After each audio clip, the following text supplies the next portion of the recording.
pour Panorama 15, c'est à la fois une installation, mais ça tourne autour d'un film. Et il existe aussi sous la forme d'installation, parce qu'il y a aussi des objets qui documentent le film, qui fonctionnent avec. Mais le film va aussi exister en tant que film autonome, qui peut être diffusé dans des salles de cinéma. Donc il y a deux façons en fait, de découvrir ce travail-là, soit par l'installation, soit par le film tout seul. L'idée est venue d'une discussion que j'avais avec un ami qui s'appelle Hugo Loquet, qui à ce moment-là était assistant de l'architecte Vassal. Et il l'aidait à réaliser un projet de serre d'orchidées. Et voilà, il travaillait là-dessus. Et en même temps, il m'a parlé de la vision qu'avait Jean-Philippe Vassal au sujet de l'architecture, que pour lui c'était surtout une question pas de forme ou pas de couleur, mais surtout une question d'air en fait, et de climat, comment créer un climat dans lequel on se sente bien. Et donc ça m'intéressait. Puis au fil de la discussion, on a parlé aussi d'un lieu qui s'appelle Tropical Island, qui est à 1 heure de Berlin et qui est un parc aquatique géant. En fait, il a été construit sur une ancienne base militaire soviétique, allemande. Après la guerre, il y a eu un industriel qui a voulu construire un énorme hangar pour construire des dirigeables.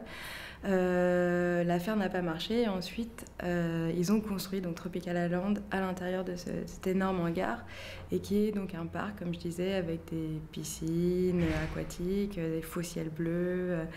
Et il y a une des plus grandes serres d'Europe qui se trouve à l'intérieur, une des plus grandes jungles sous serre. Moi, dans mon travail, j'aime bien comme ça relier plein de choses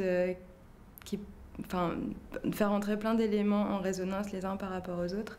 Et du coup, moi, ça m'a parlé cette histoire d'architecte qui réfléchissait énormément pour comment construire, pour cette fleur tropicale qu'est l'orchidée, un cosmos, un univers.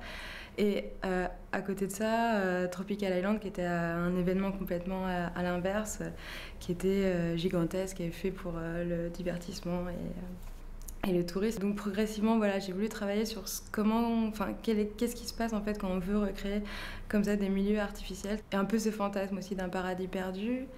Et au cours du travail, ça a très vite basculé sur une idée aussi de mélancolie, parce qu'en fin de compte, c'est toujours l'idée d'aller vers une sorte d'origine ou de nature qu'on a perdue. On n'a jamais connu cette origine, donc c'est comme ça une espèce de manque qu'on a qui nous amène vers ces objets-là et qui en fin de compte n'est jamais comblé.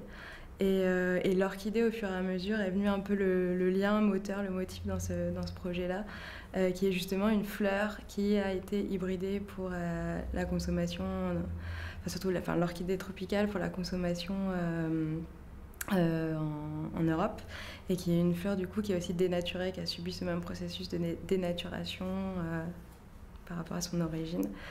Et j'en viens du coup aussi à parler du kitsch, qui est pour moi ce phénomène-là d'un objet d'une forme qui dégénère. C'est pas forcément au sens négatif, dégénérescence, et qui progressivement a une sorte d'esthétique de la mélancolie. Donc voilà. Donc le projet parle un peu, voilà, il y a une botaniste qui parle de comment il y a eu la transformation de ces orchidées. Ensuite, on suit un personnage perdu dans Tropical Island et qui nous amène un peu dans les royaumes de l'artifice tropicaux. Un voyage mélancolique dans des tropiques artificiels et une réflexion autour de ça. Ouais.